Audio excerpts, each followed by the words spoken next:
Hello and welcome, ladies and gentlemen, to the news from SABA Satellite Channel. From Medib, here are tonight's top stories.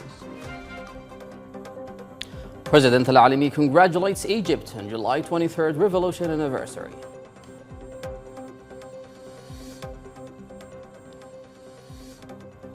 ELC member Al-Khambashi calls for moderate religious discourse and national unity.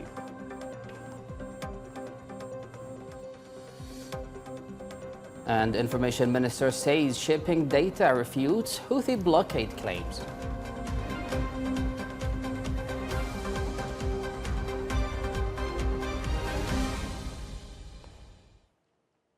Welcome back. President of the Presidential Leadership Council, Rashad Al-Alimi, sent a congratulatory message to Egyptian President Abdel Fattah al-Sisi on the anniversary of the July 23rd revolution.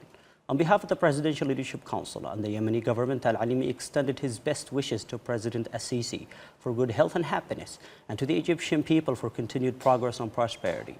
The President praised Egyptian long-standing support for Yemen, its political leadership and the Republican system, highlighting Cairo's contributions to Yemen's development, education sector, and its role within the coalition to restore legitimacy in supporting efforts to restore state institutions. Al-Alimi also commended the historic ties between Yemen and Egypt and expressed hope for expanding bilateral cooperation to address shared challenges and strengthen relations between the two brotherly nations.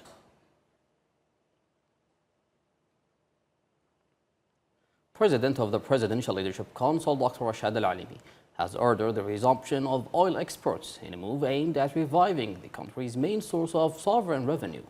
The decision is expected to strengthen public finances, support essential services, and boost economic stability, while renewed attention is focused on securing oil infrastructure against ongoing Houthi threats. Our report has more. وانطلاقا من مسؤوليتنا في تخفيف المعاناة، فإننا نعلن العمل على استئناف تصدير النفط بكل الوسائل ابتداء من اليوم. In a move aimed at reactivating the country's most important sovereign revenue source, President of the Presidential Leadership Council, Dr. Rashad Al-Alimi, directed the resumption of oil exports during a meeting of the National Defense Council. The decision comes after oil exports were suspended following attacks by the Houthi terrorist militia on export terminals, which led to a sharp decline in public revenues, increased pressure on the state budget, and weakened the government's ability to implement its programs and finance key sectors. Resuming oil exports is intended to restore a vital source of state income, strengthen the government's capacity to manage public spending, meet its financial obligations, and support essential public services.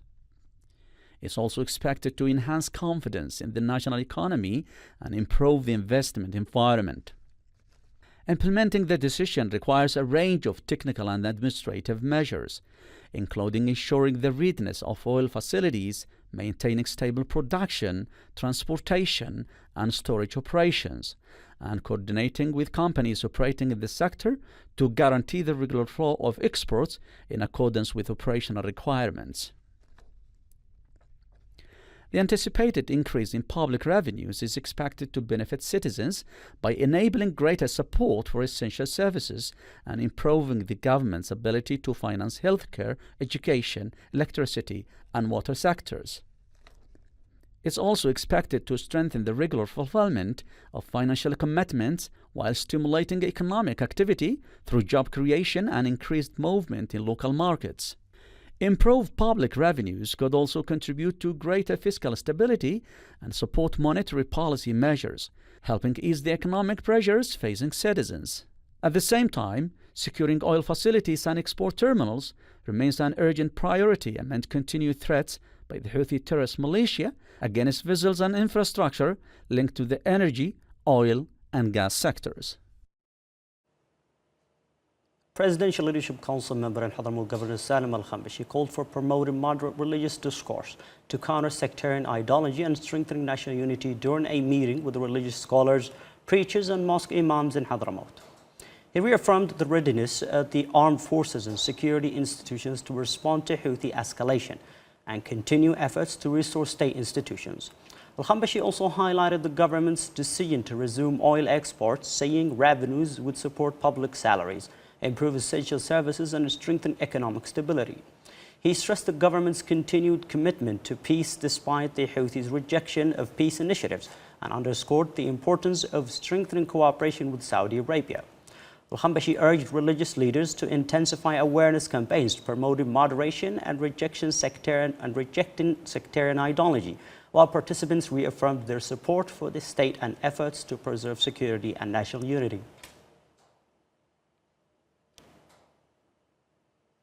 Information Minister Ma'mar al-Iryani said official maritime permit data for 2026 refutes Houthi claims of a blockade on ports under the militia's control.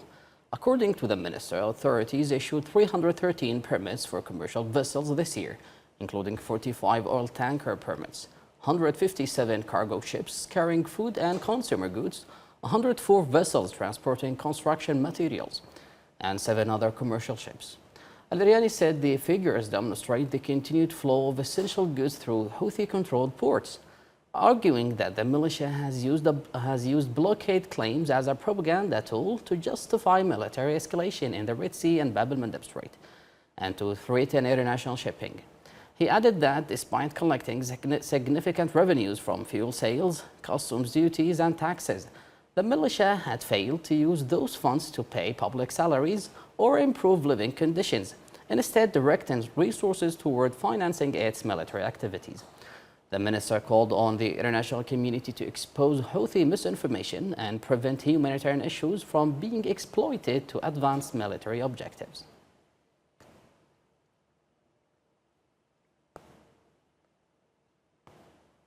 Ministry of Human Rights welcomed the statement issued by the Independent Permanent Human Rights Commission of the Organization of Islamic Cooperation, praising its clear condemnation of systematic human rights violations committed by the Houthi militia against civilians.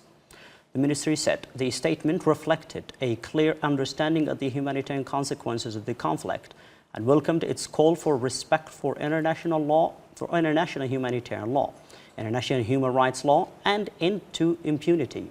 It also noted the Commission's condemnation of unlawful killings, arbitrary detention, enforced disappearances, torture, child recruitment, attacks on civilians and civilian infrastructure, and use of landmines.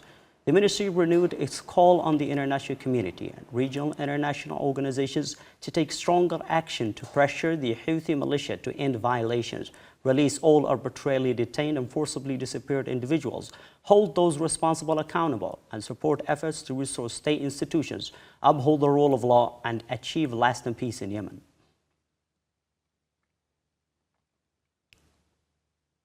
Minister of Irrigation and Fisheries, Salim Al-Sugatri, stressed the importance of maximizing international climate financing, particularly through the Green Climate Fund, to support climate adaptation projects, protect natural resources, and strengthen sustainable agricultural and fisheries production in Yemen.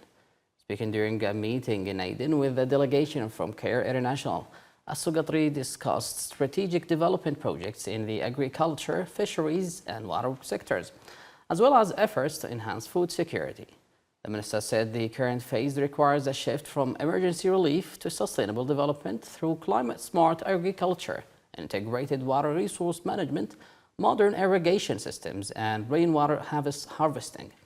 He urged international partners to align their programs with the ministry's national strategies. CARE International outlined its future plans for Yemen, including a new project combining emergency response with recovery efforts, while promoting agricultural and water development to strengthen the resilience of local communities and support sustainable livelihoods. Minister of Social Affairs and Labour Mukhtar Al-Afi'i said the National Social Protection Framework will serve as Yemen's unified reference for coordinating social protection programs once approved by the Cabinet. Speaking during a meeting in Aden with acting UNICEF Representative Akil Ayer and Deputy Representative Obeya Ashing, Al-Afi'i said the framework would guide international partners' programs in line with national priorities following an extensive consultative process. The meeting reviewed progress in preparing Yemen's Child Protection Plan, the outline of UNICEF's Country 2027-2029 program, and preparations for a broad consultative meeting of development partners in Aden. Al-Yaf'i said the upcoming meeting aims to improve coordination, eliminate duplication among development programs, strengthen cooperation between central and local authorities and partner organizations, and clearly define responsibilities to enhance social protection and child welfare services.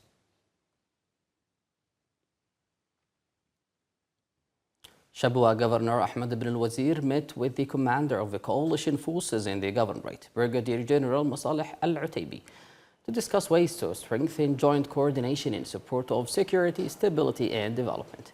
The meeting reviewed a number of shared priorities, including continued support for reconstruction efforts and the implementation of development and public service projects aimed at improving essential services and advancing sustainable development in Shabwa.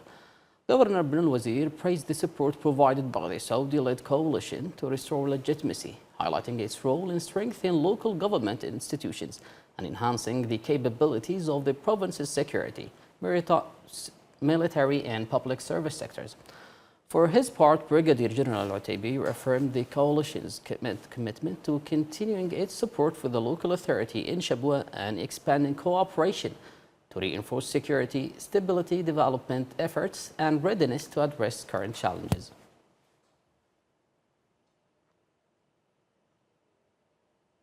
Pakistan and Turkey have strongly condemned recent Houthi threats against Saudi Arabia and commercial shipping, warning at their impact on regional security and international maritime navigation.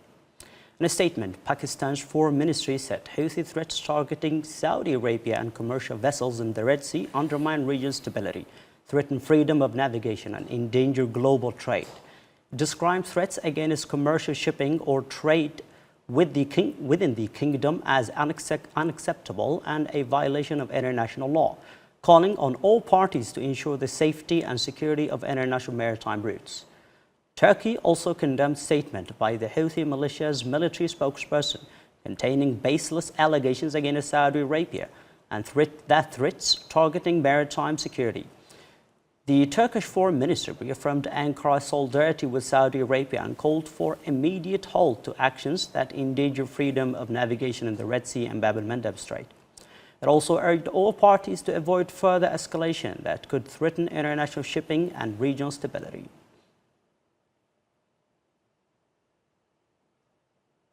That was the news bulletin from SABA satellite channel from Arabic. Thank you for watching. Have a good time. Have a good time.